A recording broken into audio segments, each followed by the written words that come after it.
Yeah. Okay. Welcome to pre-intern training. Yes. So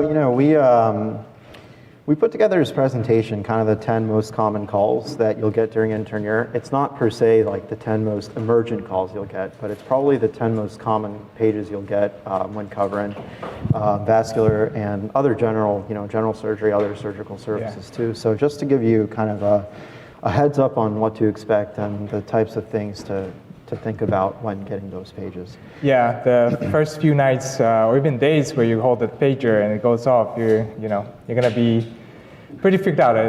I'm sure I was. I don't know what the tree was. Probably wasn't. I was too. But yeah, these calls, even the simplest ones that you now think are nothing, when you have to manage the patients and when you have to make those decisions, it's kind of tough. It will cut you. So hopefully this will help you not be like, I have no idea what's going on, how to deal with anything, but more like I have some ground I can build on, okay? So I'm Shri, I'm one of the interns here at the Methodist Vascular Program. I'm Jason, and I'm the other intern on the Integrated Vascular right now. All right, so okay, I guess we should get started then. Okay. So I guess one of the most common... Wait. Oh, it's not working. All right, There you go. So pain, right? Pain is one of the more common things that you'll get paged about. So you get a page, hi doctor, patient is complaining of pain. Can you just prescribe something for them for the pain? So I mean, when you get pages for pain, what are some of the things that you're thinking about? Yeah, something you should think about and kind of ask the nurse, that you could ask the nurse to kind of get a better sense of what they're experiencing and what how you can approach that pain. Anybody? Yeah, that's a good point. So, is it new? Has it been there and just getting worse? What else? Where? Exactly, locations. Is it where we operated on, or is it completely elsewhere? What else could you think about? What are they on already? I'm sorry. Yeah, like what has been tried before. What other medications they have. A lot of times, post-op, they already have medications prescribed, and sometimes they have gotten them, sometimes they haven't. You'd be surprised. All great questions so far, but anything else you guys can think of? History, any recent operations or anything like that? Yeah, so definitely. The type of surgeries they had definitely makes a difference if they had like a small, tiny incisions versus a open laparotomy, okay? But even then, that might not give you all the necessary information. Yeah. That said, so I mean, yeah, a lot of these things that y'all touched on. Where's the pain? Is it worsening? Are they immediately post-op? What type of surgery they had? What type of medications do they have ordered? Do they go from the PACU to the floor on just no medications or just Tylenol after major surgery? If they have PRN medications, do they actually receive them? And maybe should they be scheduled or questions like that. So yeah. I think y'all touched on the majority of these points here. And once you kind of have that sense and ask those questions, and the nurse told you, it's in the surgical side, and they've already gotten their tramadol, and the next one isn't due until in 4 hours. So what do you guys do next? What would you do next? Who would go ahead and just prescribe, I don't know, Oxy or Dilaudid? Yeah, heck yeah. What time of day is it? It's in the middle of the night. It's Give him some oxycodone. Go back to sleep. Yeah, that's a great idea. I think as an intern especially, you don't have the spectrum, the background, the experience of knowing what's actually a significant pain or like a pain that would would signify a new problem versus something that's you can just empirically treat. So go see the patient. That's probably one of the best things you can do, especially when you're in doubt. Okay. Right. So go see the patient. I always like to also set expectations. Patients a lot of times don't realize that they've had surgery and they will be in some pain. What I tell them is that you've had surgery.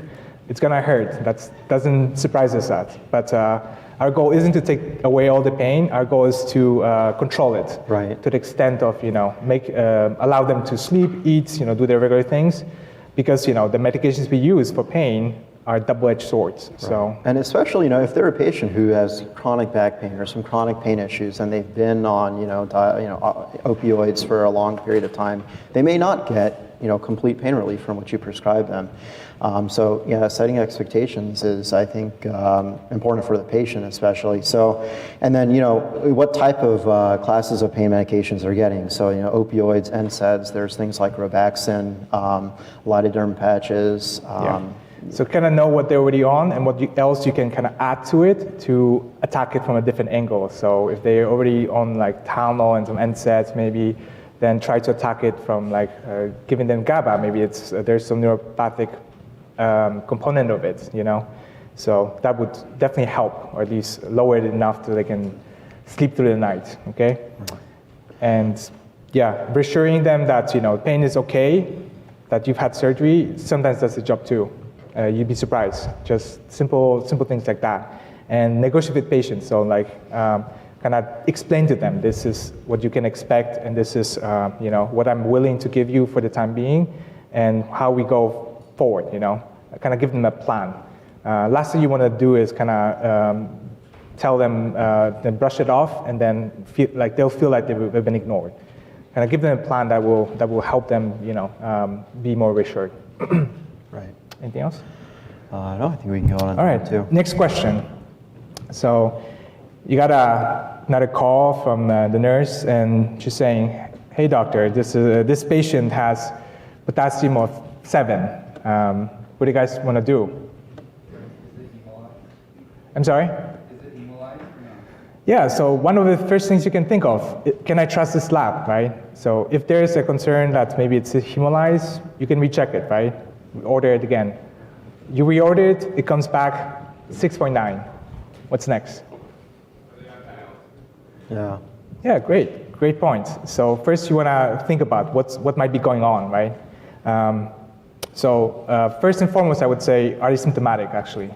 Because a lab just tells you, it is an objective measure of something, but it doesn't tell you the full story. Some people can be chronically have high this, low that.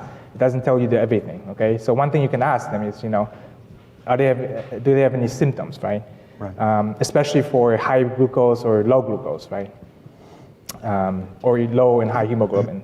I think the hemoglobin as well, that's especially something to take into context. If they're, post-op a major operation, or if they have a high risk of bleeding, then that definitely should heighten your suspicion for that low hemoglobin value. What else do you guys want to check or ask? So one important thing is that, do they live there? Meaning, say their glucose is over 200, but have they been consistently over 200? Is it just, they've been like just 100s and then suddenly it's a high number? Same thing with hemoglobin. If some people live at 7 and just then dipping a little bit below, it triggers flags, but it doesn't really, it's not huge of a change. So trends are very important, something to pay attention to, okay? So you can look at in the EMR system, and a lot of them will have trending options. So that's what I would do for sure as well. Anything else you guys would want to ask or check? Okay, let's move on. So these are pretty much the 3 things we covered. And once you have the full, better picture, one thing you need to do is, again, see the patient. It's like nurses and other people aren't trained as we are to evaluate them adequately. They will tell you if something is very off, but not something that might be subtle, okay? So see them, evaluate them yourself, and let the senior know. Sometimes they'll have a better sense of what's going on and will be able to give you, order this, order that, If it's low, replete. You're not gonna unlikely to make things worse if you replete. If somebody has low potassium and replete them, unlikely to make something bad happen, okay? If they have high glucose, you have your sliding scale, you guys should be familiar with how to order it in your EMR system, kind of have it in the back of your mind. That's something nurses will also train to apply. So all you have to do is just put in an order and they'll kind of take care of the rest, okay? Mm-hmm. And if it's very high potassium, you also want to ask, again, kind of going back to what else, especially in vascular patients, who frequently have kidney issues, you know. A lot of the times it'll be in context of a patient whose graft went down or their fistula is not working anymore, you know, and if you're going to take them to the OR the next day, you have to optimize them. Can you do that with Kayexalate, or can you do that with medicine? What does nephrology think? Do they want a temporary dialysis catheter? And if so, then you have to think about placing it. So I think high potassium is especially kind of something to watch out for. Yep. You can replete, but removing things is more difficult. So that kind of makes you think a little bit more. But at least now you have a way, you know, if it's too much, how do I get rid of it? And in vascular patients especially, high potassium might require emergent dialysis. And if that's the case, you got to think, do they have access? Can I dialyze them or can I not? And even when I can dialyze them, there are things you can do to temporize, buy you more time, okay? And there are order sets and other things you can do to kind of give you more time before they go into like an arrhythmia, okay? All right. All right. Number 3, diet orders. So, you know, hi doctor, you get a page, the patient's NPO, you know, why doesn't he have a diet? Can you just please give him a diet because he's hungry? Who would just give them a diet? No one. You'll cancel the case and then they go. It's in the middle of the night.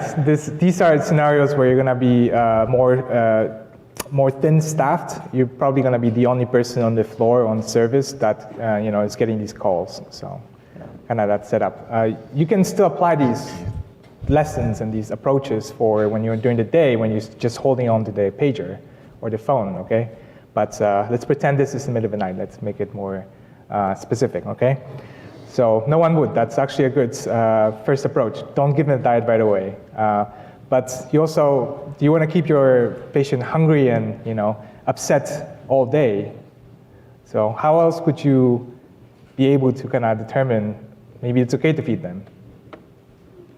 You can ask the nurse, right? That's what you can always do. And if you want to ask the nurse, what would you ask her or him? If it's you know, if it actually is okay for them to maybe eat, you know, I mean, what things could you ask the nurse? Do they have anything planned for procedures? Right. Great, yeah, that's one simple question, right? And sometimes, most of the times the nurses will be on top of it and they'll know, you know, oh, they have this EGD at 7 a.m., right? Or something else. And they will be, most of the times they want, if they know that the patient is supposed to go to the procedure, they will not even call you. But sometimes these things can slip under, you know, through the you know, cracks. So you want to be vigilant. And you can also ask, you know, why are they on NPO, right? If they don't have anything pending, you know, why are they on NPO? And you can kind of fall back on your sign outs. Hopefully and usually they'll tell you this patient is on NPO because they've been vomiting, you know, and we're watching them for return of bowel function, right?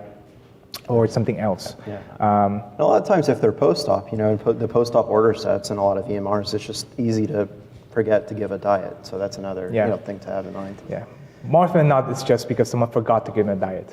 But at the same time, you don't want to feed them when you shouldn't have, okay? So it's easier to feed people than to unfeed them. You catch my drift?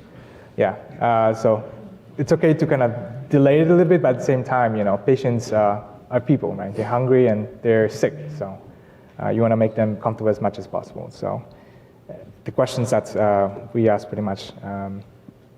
And if you don't know the diet, what they've been on, you can always go into history and see, or ask the nurse what diet they had before, okay? And you can just, it's safe to resume the same diet. Next question, next call you have, you know, patients had their Foley removed X hours ago, usually like in the morning or in the early afternoon, and they still haven't eaten anything. What do you guys want to ask? Or what do you guys want to think about? Yeah, that's one question you can ask, and you know, they haven't gotten out of bed, or they have walked 2 rounds, but still nothing. What else?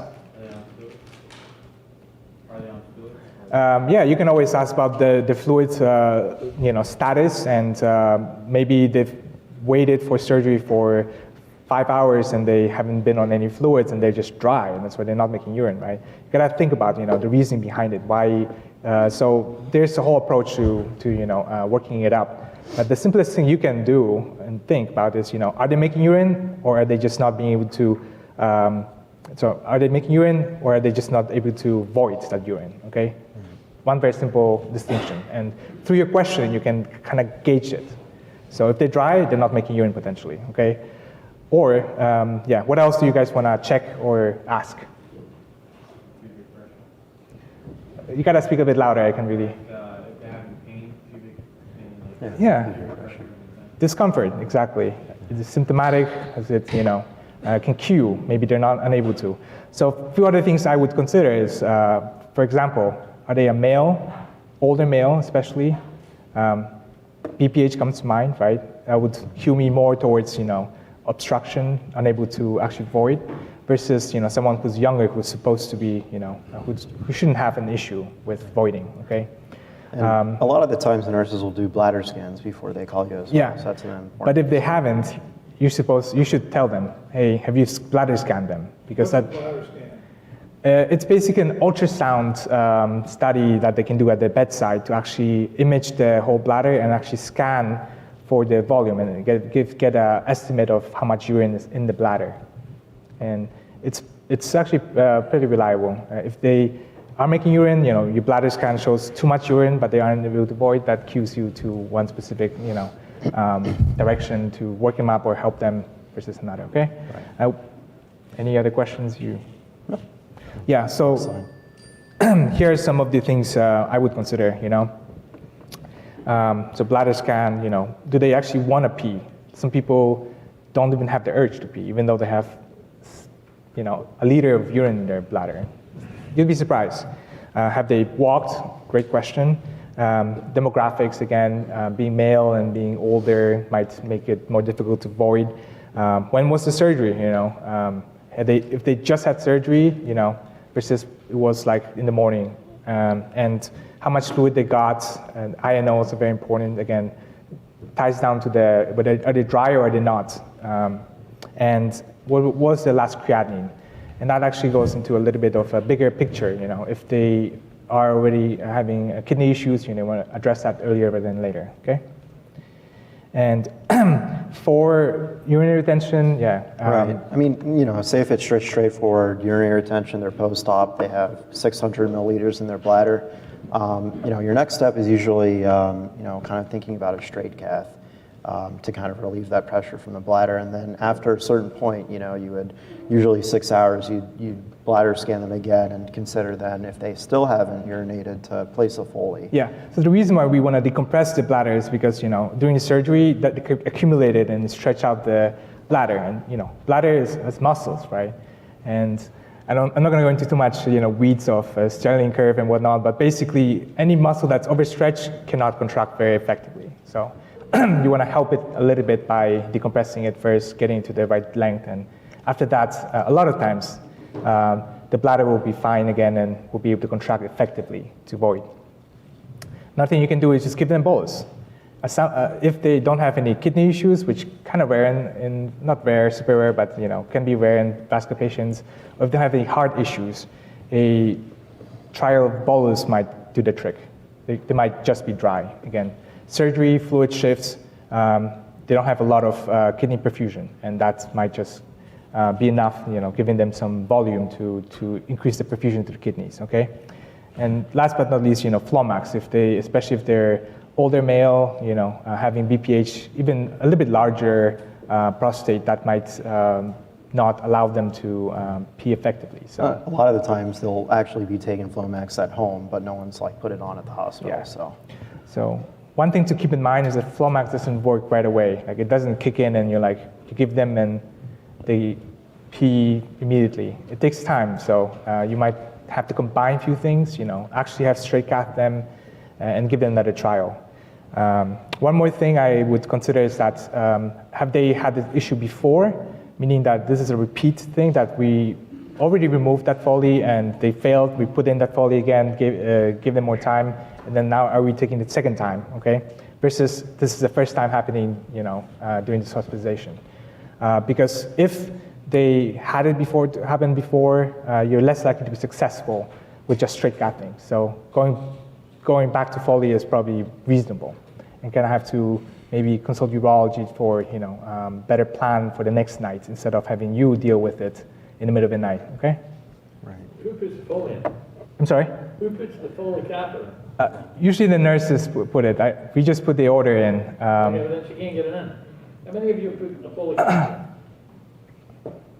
Oh, most of you, okay. Yeah, so some patients might have obstructions in their urethra or bladder, or not bladder, but like urethra, either from the enlarged prostate or other masses or their strictures. So you got to be careful about that too. Usually nurses do it enough that if they have issues, you're probably likely to have issues too. So rule of thumb is try it maybe once or twice. If you can't do it, the definition of insanity is trying the same thing and expecting other results. Okay, you gotta think, why am I not able to do it? Okay, and what else I can do to make it easier or make it possible. Sometimes you will have to call urology. Right, and I mean, I would add that even if it's an outpatient surgery and they haven't voided, it's something that they probably should stay observation status overnight for it. It's not, it's something that you can't say that it's a problem they've had. They have enlarged prostate. This is something that they've had for a while, and send them home. I think that it's a good idea to actually admit them to observations, even if it's a minor outpatient surgery and they have this problem. Yeah. Another thing you can kind of try before you call urologist, a smaller lumen, catheter. I think it was a Coudet. Yeah, it's like a 16 French. So try that. If it doesn't work, then absolutely call urology or call someone higher, who can come up with another plan. But don't try it too many times, because every time you stick something in, you're traumatizing it. So that's another problem. It's not just that you won't be successful. It's also you can actually move backwards a little bit. All right? So you put the Foley in, you're having trouble getting it, and you get no urine coming in. Well, I mean, I guess I'd look at what the bladder scan says to see if is there actually urine in the bladder, or is it A little bit of urine. a little bit of urine? So there's no urine coming out of the Foley catheter. So I would look at the simplest things, whether it's kinked, whether it's there's any problem with the Foley, troubleshoot it first, try to flush it. Flush it, because Yeah. there's lidocaine in there, it blocks up the holes in the side, and sometimes it's not in the bladder. Right. You just gotta be really careful blowing that balloon up. You'll Yep. see, that what happens in women, happens in guys, not infrequently. Right. And then all of a sudden you got blood pouring down the urethra alongside the Foley catheter. Yeah. So another tip I can give you is that if there's resistance, don't continue pushing through it. Kind of take a step back. It doesn't have to happen right away. You can always take a moment to think. Why am I meeting its resistance? Or especially when you're inflating balloons, they can hurt people a lot. Okay. Thank you for that point, Dr. Lumsden. Next one. Nausea. Okay, so you get a page. Hi doctor, the patient is nauseous. They're vomiting. Can we get some nausea medicine for them? So when you get this page, what are some basic? Yeah. How many of you would just prescribe it's Zofran? No. Good. Good. What type of questions would you ask the nurse at that point? What could you ask to kind of help you make decisions and or get a better picture or sense? Do they have a current regimen? Yeah. Are they on anything currently? Right. Okay. Great. Yeah. You always want to ask, are they already having something that's treating it, right?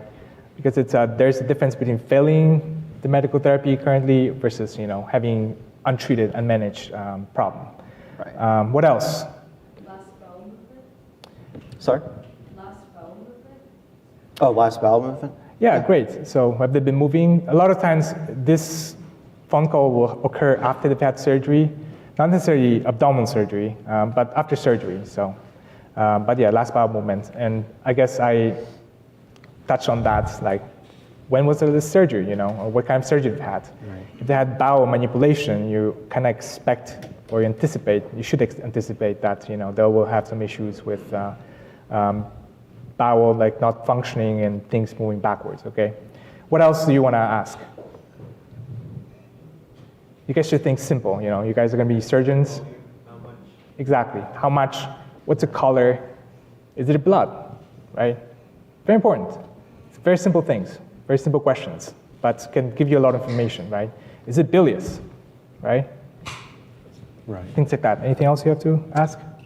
No, I think those are kind of the major. I would actually add one more. questions. Have they eaten? Sometimes patients just get nauseous after, they just restarted PO and they just vomit it out.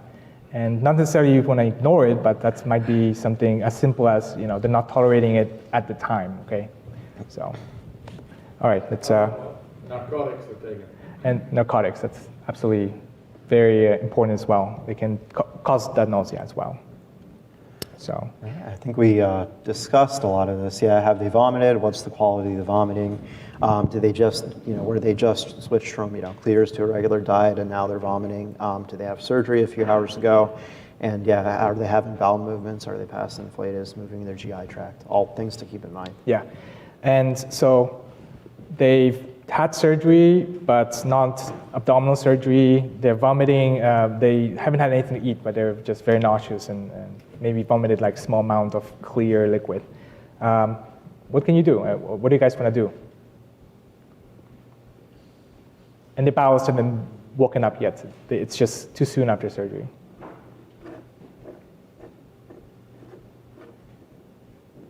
No one wants to prescribe any antiemetics? Welcome to my world. You guys hit your patients?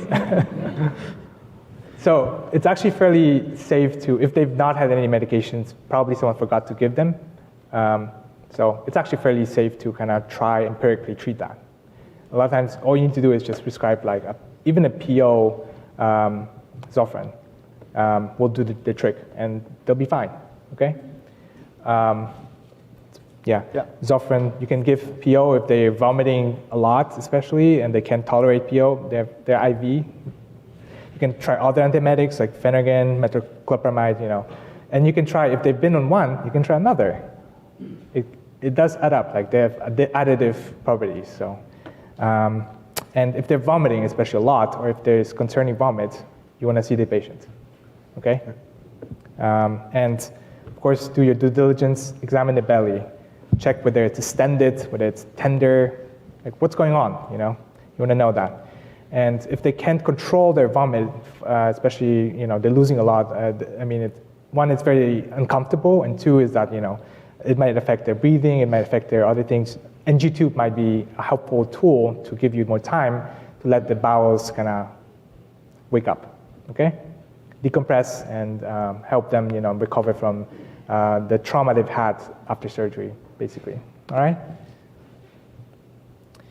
Next question, and you get it actually quite a bit. The patient has, yes. Sorry, I had a question about the last patient. So, Sure. do you make that patient NPO at that point if they're not going to? Well, you could, but I don't think they'll want to eat, to be honest with you. So even if they brought something, you don't have to. Depending on the clinical full picture, like if you think they're obstructed, if you think that will worsen, absolutely do make them NPO. And maybe you will preemptively do that too. Again, easier to feed them rather than unfeed them.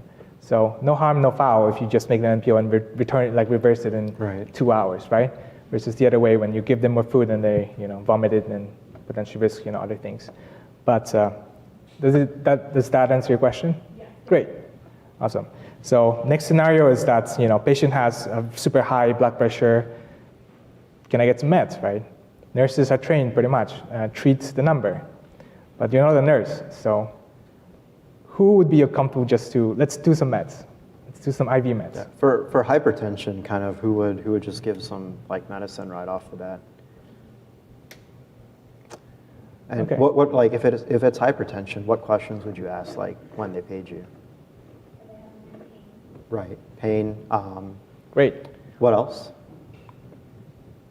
Is that normal for them? Right, yeah. Where do they usually have their pressure at? Yeah. So this is your first time seeing them. Usually, you don't know, whether they've had history of decades of uncontrolled hypertension versus, something new, right? What else can you ask? Are they in pain? Yeah, pain. Pain is exactly one of the great questions. But what else do you want to determine? This is pretty high blood pressure. If you saw someone like that in the ED, would you just ask, are you having pain, Exactly. Headaches, chest pain, shortness of breath. Do your due diligence. High blood pressure, what is it called when it's above 180 and, you know? Exactly. You want to determine, is it urgency or emergency? Because that will change your management quite a bit, okay? If they have any symptoms of hypertensive emergency, it's called an emergency. You deal with it right away, okay? And maybe it is to prescribe medication, you know? Right.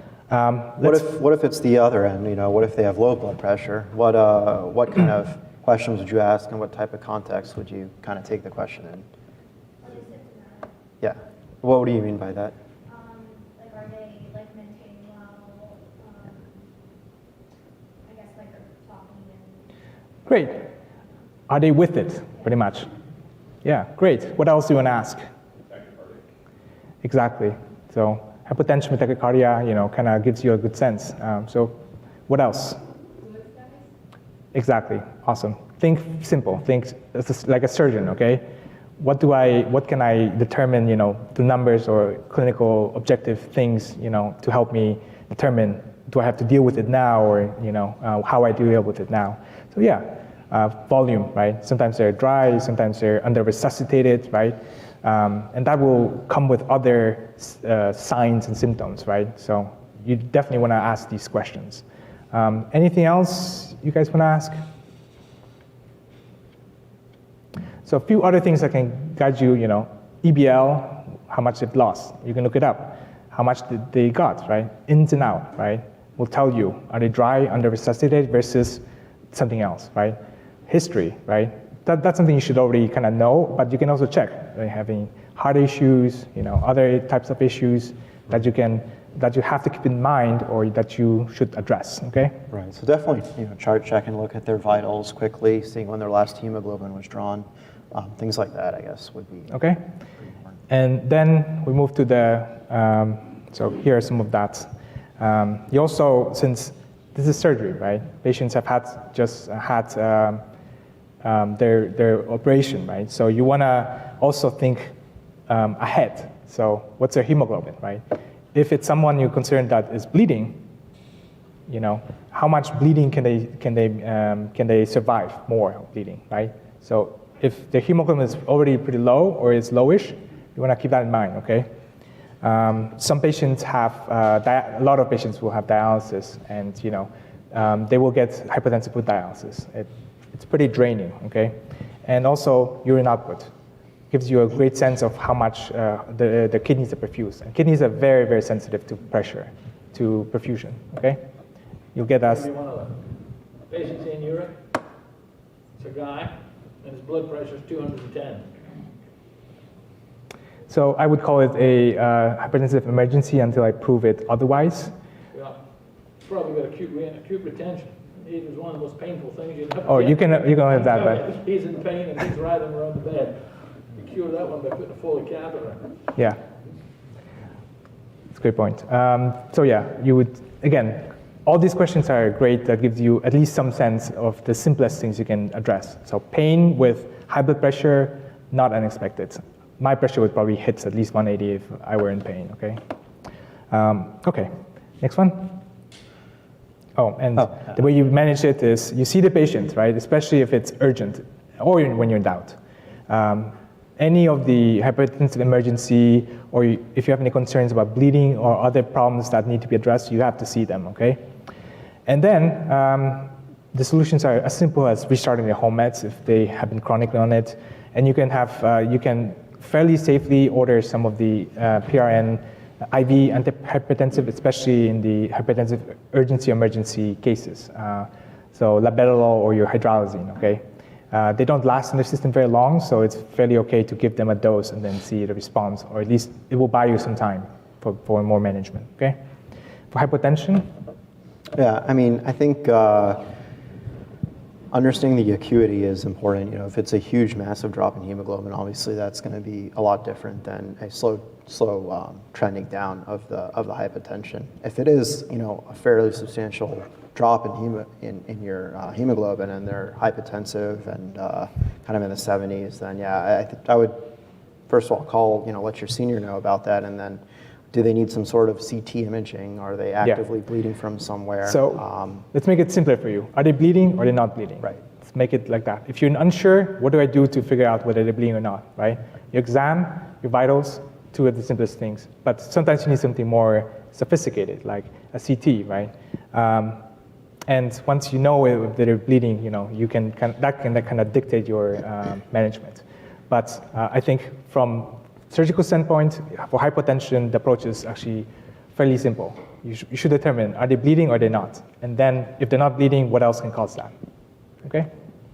Okay. And based on that, you can test them, right?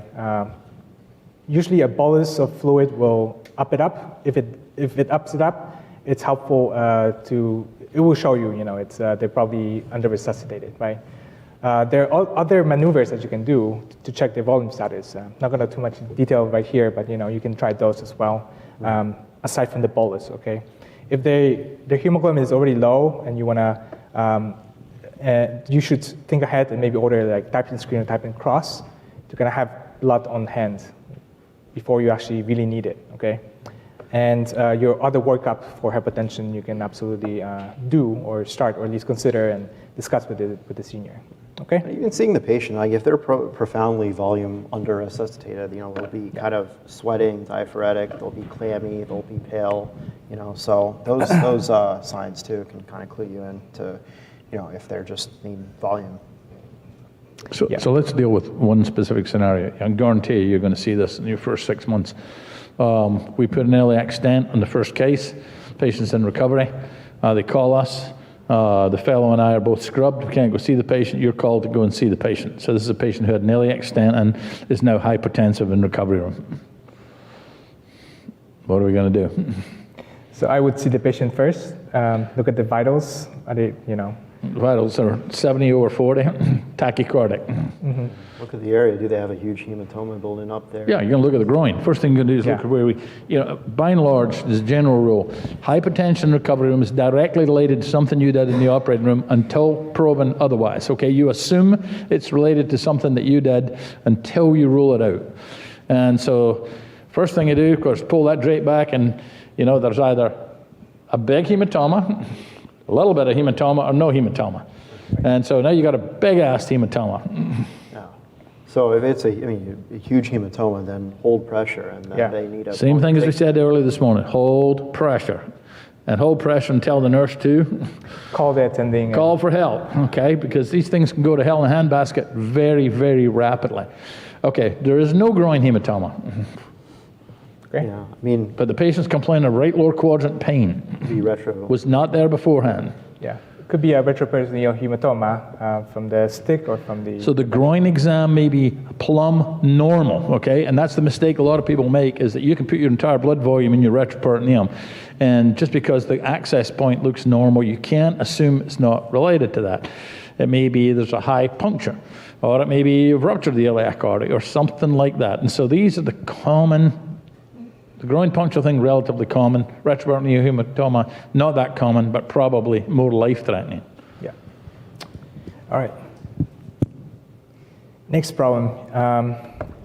You got a call, and it's very frequent, depending on where you are and whether you have a line service or not. But we get called about it all the time. Basically they can't get IV access, and they want a central line. How many would place a central? All right, guys. How many of you would be like, let's do it? I don't have enough numbers on central line, so let's keep it one. Good. So what could you tell them if they're like, we can't do any blood draws, and there's just like they have really bad veins. We've been trying, and I can't get it. What would you ask them? Yeah. Volume status. Yeah, maybe their veins are just very, very small. Yeah. What else?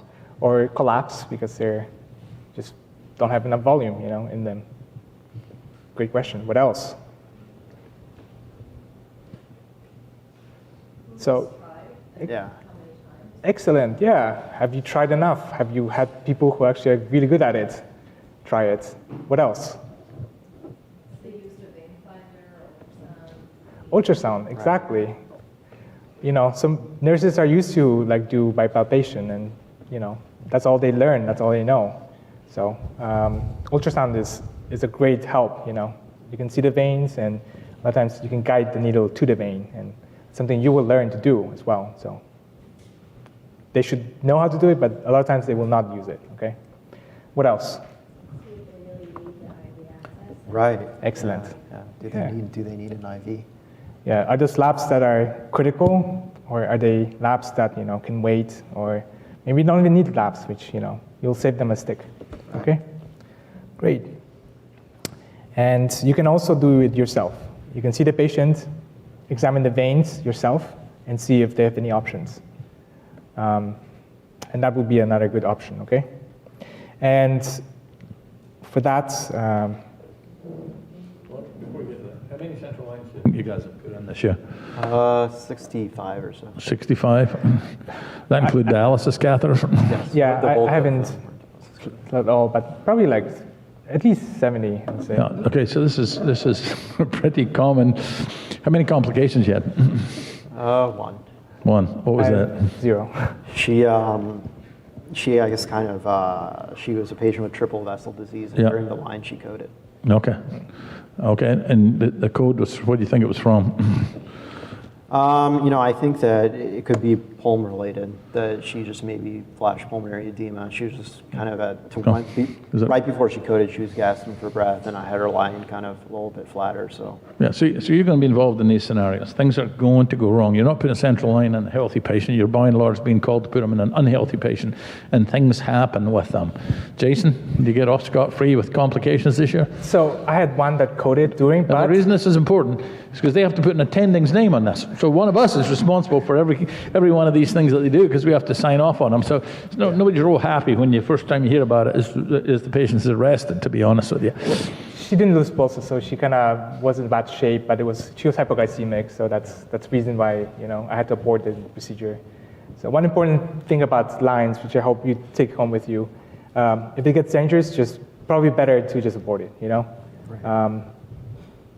They have a big problem that you're helping them with the line, but at the same time, you don't want to give them another problem that they have to deal with because you aren't able to place the line or you get a complication. So when you know you're going up to put a line on a patient, what do you tell the nursing staff? What do they get for you?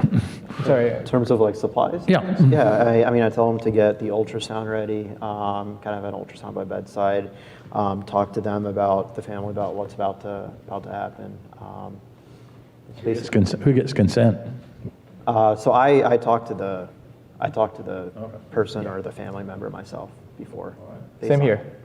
So we usually get kits. We have central line kits. We have the central line itself comes in the kits and different needles. I like to use like micropuncture kits. That needle is excellent, a lot better than the one that comes in the kit. Some flushes, some other minor things, but usually comes in the kit. So that ultrasound is your best friend when you're doing this. It Yeah, really the is. ultrasound, absolutely. And when I was a boy, you did this blind. It was just insanity. I mean, you just basically root around somebody's neck and hope Yeah. you actually hit something that wasn't pulsatile. So thankfully, we don't have to do that anymore. Right. Yeah, the ultrasound is a huge help. Okay, so next scenario, you get a call and it say they can't get any signals in the feet. What do you guys want to know? Great, yeah. Right. Is it a clinical change or have they never been able to get any signals, right? Vascular patients, fortunately not unusual to not be able to find some of the signals in the feet. What else? Are they symptomatic? Can they move their feet? Do they have pain? Great, yeah. Exactly. Pain is usually the earliest and most telling signs of things going wrong. Yeah. What else? Yeah. Edema could make it more difficult, but I guess for palpation, but say they couldn't even get like Doppler signals, right? Because nurses typically have Dopplers too, so they can try to get that signal. And they usually will only call you if they can't get Doppler signals. Can you repeat that? Oh, right. Yeah, definitely. Malfunction. It can fail, so it's working. They tried it on their own pulse, and they hear like a triphasic, very nice signal. So it's working. What about like patient volume status? Excellent, yeah. You want to know whether they clamped, they have enough flow to actually perfuse their feet or not. Yeah, excellent. What else? Are there any anticoagulations? Why would you want to ask that? Just curious if, what future infections are classes from AFib. Yeah, so, right. But even with AFib, you would have some kind of pulse, signal, potentially. But yeah, that's a good thought. I think in the context of recent surgery, like a bypass as well, maybe that's something to Sure. think about. Yeah, but the last thing I would ask is, are they on depressors, right? Sometimes, again, am I not getting the signals because they're lost, and why am I not getting the signals, okay? Those kind of things can cue to that. And also, is it unilateral or bilateral, right? Is one leg bounding pulse and the other is just dead, no pulse, versus, both feet don't have any pulse, because that tells you something different, okay? So. Yeah. You can also compare it to lower to upper arms. Sometimes they don't have radial pulses either because their pressure is too low, okay? Great. And of course, to manage it, you hopefully will just go and see the patients. Pulse exam, even if it's, at least you'll learn. Even if it's nothing and you pick it up right away, you'll learn how to, the more pulse exam you do, the better you get at it, okay? Absolutely use the Doppler. You can sometimes use the duplex. Actually see the color flow. It takes a bit more skill and practice, but you can do that. And you also want to examine the extremities, right? Are they warm or are they cold, right? Changes your whole picture. Right. Anything else you have to add? Yeah, I think that especially in patients who have dramatic pulse examinations after bypass surgery or some sort of extremity surgery, that should kind of maybe set alarm bells off in your head, because it's the nursing staff, they usually check these very periodically, so they'll usually when they tell you there's an abrupt change, there's a good reason for concern. Yeah, I guess point is don't ignore it. That's another important thing. Okay. The one thing that let me add is pre-operatively, you're going to operate in somebody's lower extremity, always mark the pulses beforehand. Because what's going to happen is you're going to revascularize the leg, and then you're going to be underneath this drape trying to find pulses to see, if the pulses are there. And if you're not sure, it's just, you have no idea what you started with, and it's really almost impossible to interpret this. Obviously, if you've got bounding pulses now, life is good. Usually not like that. And so it's important to mark the pulses so you can locate where the pulse was and make some sort of judgment whether it's improved or whether it's worse. Okay. Number 9, bleeding from lines or wounds. The page, hi doctor, the patient is saturating the dressing from their wound, or they're bleeding around the catheter site. Can you please take a look? So if you get that page and you get asked that question, what would your answer be? What do you guys do? Yeah, right. Right. I mean, what kind of questions would you? What else can you What- ask, I guess, before you go there? Yeah. Excellent, yeah. What else? Excellent. And to that, how long did it last, It got changed maybe twice in the last day versus 3 times in the last hour. That makes a huge difference, It also gives you a sense of, how much, right? What else can you ask?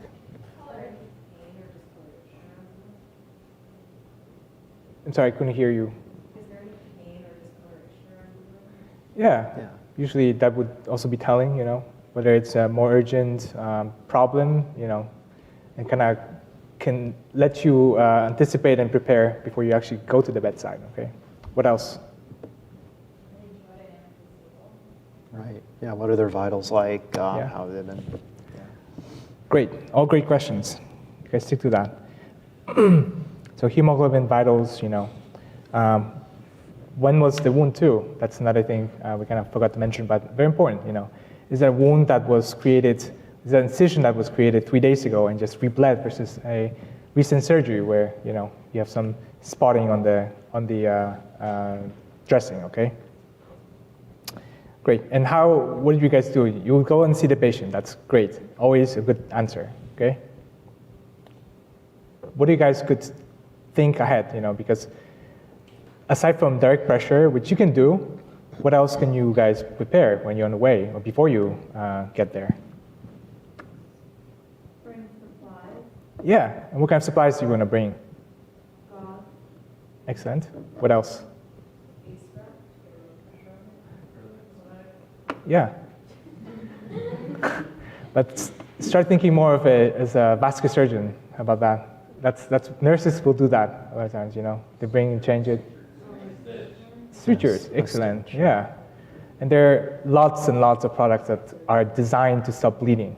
Right. Because believe it or not, people dislike bleeding, especially in the OR. You know, in the surgical field. Anyway, so yeah, see the patient. Sometimes just direct pressure, 10, 15 minutes. I felt pressure for 40 minutes and it stopped.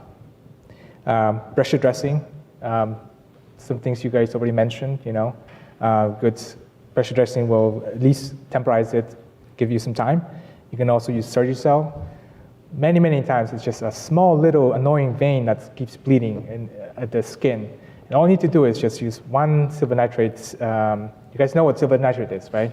Yeah, you cauterize, you use that to cauterize a little bleeder and it stops completely. Can't tell you how many times I've done that and just like, it goes from like a horror scene to like complete dry, Right. you know? And when things fail, you know, nylon stitching, you know, again, pressure. If all things fail at the end of the day, you can call, you know, other people. Remember, you're not alone here. You shouldn't be alone, okay? You should always be able to call someone higher, especially as an intern. Can you do that? I mean, what if it's a page for a bleeding fistula in the ED? That kind of changes the context quite a bit. What else would you be thinking at that point? Like stuff you can do and how, you know, what supplies to bring, et cetera, et cetera. Yeah, yeah. Yeah. Blood, tourniquet, yeah. Great. Does the bottle cap thing actually work? The bottle cap thing. Yeah. Sometimes people talk about like they take a bottle cap like off of like this or whatever, or a Gatorade bottle, they put it on top of the tissue, and apparently like since the blood squirts out, it then it coagulates. Really? I have not heard that one. The bottle cap. So I'm just asking, have you seen that? Slash, does it work? I haven't seen. I'm not old enough to have heard that. But I bet you don't, right? What is that? The bottle cap to control a bleeding fistula. No. There you go. There you go. So, yeah, a lot of times fistula, you know, it's a vessel, right? You can feel it. It sounds like a great idea. What kind of bottle cap? Can it be a beer cap? That's what we want to learn from you. Can a beer cap work? Not a Coke, can't be Coca-Cola. Okay, can be Pepsi? Okay, anyway. Good idea.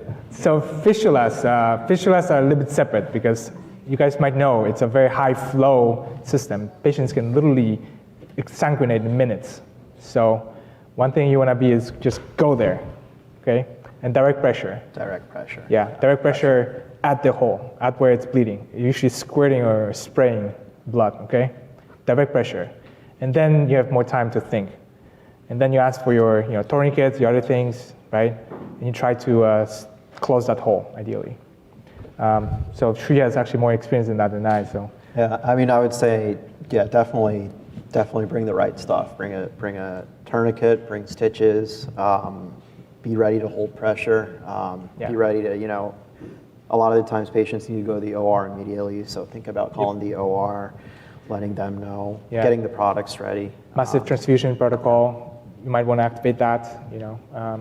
Again, minutes, the patients can exsanguinate in minutes. So how many times have you seen a bleeding fistula this year? I've seen once so far. I've seen twice. Okay. It depends a little bit about what the fistula looks like. Every now and again, there's just bleeding from an access site. It's pinpoint bleeding. That's the sort of thing you can put a suture in. Or it's like those things we showed you this morning where there's a big aneurysm, the skin is completely broken down over the surface of it. You ain't going to control that with a stitch. Yeah. You don't have to excise that fistula. Right. But at least from your standpoint, you will be able to control it until you can get to the OR and repair it. Okay. Last but not least, Chest pain. they're having chest pain. Probably one of the most classic calls you'll get. And they're asking, do you want to do an EKG? And your answer is? Yes. Sure. But you got to think about other things than just just that. So what else can you ask them? Did it just start? When was your last EKG? Yeah. When was the last EKG?